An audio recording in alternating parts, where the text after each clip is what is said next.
Hi, it's Grandma Roseanne, and we're going to make French toast this morning. I love French toast. The problem is if you are serving a larger family or you have guests over, you have to do it in batches, and that just is not convenient or conducive to you sitting down and having breakfast with everybody else. So we're going to do a French toast that you bake, which I think is just a really, really smart way of doing it. I cut the recipe in half because I only had 3 pieces of bread. So just know if you double this is actually a good recipe for 8, okay? So I kind of had to do a few revisions in there. Now, what we're going to do with this is we're going to bake it rather than put it on the stovetop, so that's going to make life so much easier for us. I'm going to start out with 2 eggs, and I just want to beat them up a little bit here. Whip them up just like that. 1 teaspoon of brown sugar, 1/2 teaspoon of cinnamon, 1 tablespoon of vanilla. That's a lot of vanilla. And 1/8 of a teaspoon of teaspoon of salt. And if it gets stuck on there, it doesn't help you. There. 1/8 of a teaspoon of salt. Okay. Get that all incorporated nicely.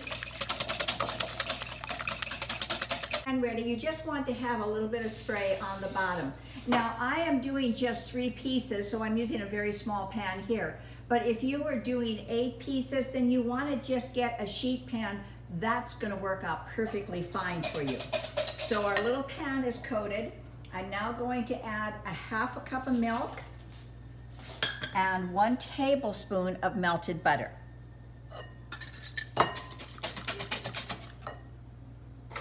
There. Now what's so cool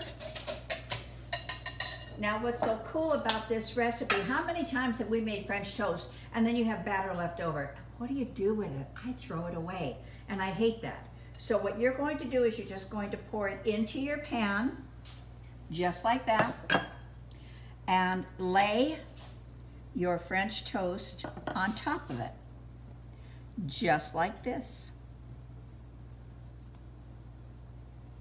Okay? You only want it to soak in about 1/3 of the way. You don't want it soggy. Then what you're going to do is just turn it over, just like that.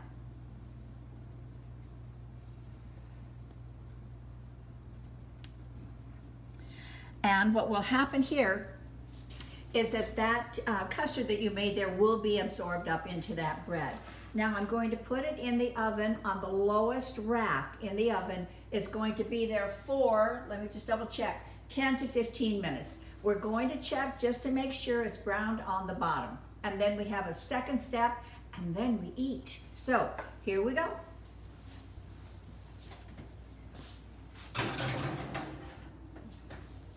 Alexa, time 10 minutes. And 10 minutes. And you do not have to flip it. I only am doing this because I want you to see how nice it is on the bottom. Look at that. Isn't that beautiful? But you don't have to flip it, so I'm putting it back in. We're going to put it in the broiler. It's going to be 3 inches from the top. Right there. And all we're doing now is just finishing off, all we're going to do now is just finish cooking off the very top of it. Don't leave the stove at this point because it's only going to be a couple of minutes, but I promise you if you walk away and do stuff, it's going to burn on you. So just a couple of minutes and we're going to be good, ready for food. All right, well we have pulled it out after it was in the broiler for just a couple of minutes. And now it's just about plating it. And this looks beautiful, really beautiful. A little bit of butter never hurts anything. Let that melt in nice and pretty. And then, of course, we have syrup, which has been warmed.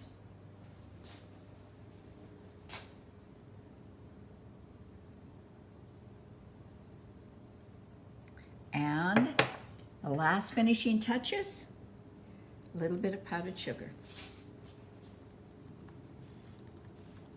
So, my friends, what do you think about that? I think it looks pretty darn good. Now let's just see if it goes through the taste test. It's all perfect inside. The custard got in there beautifully. Look at that.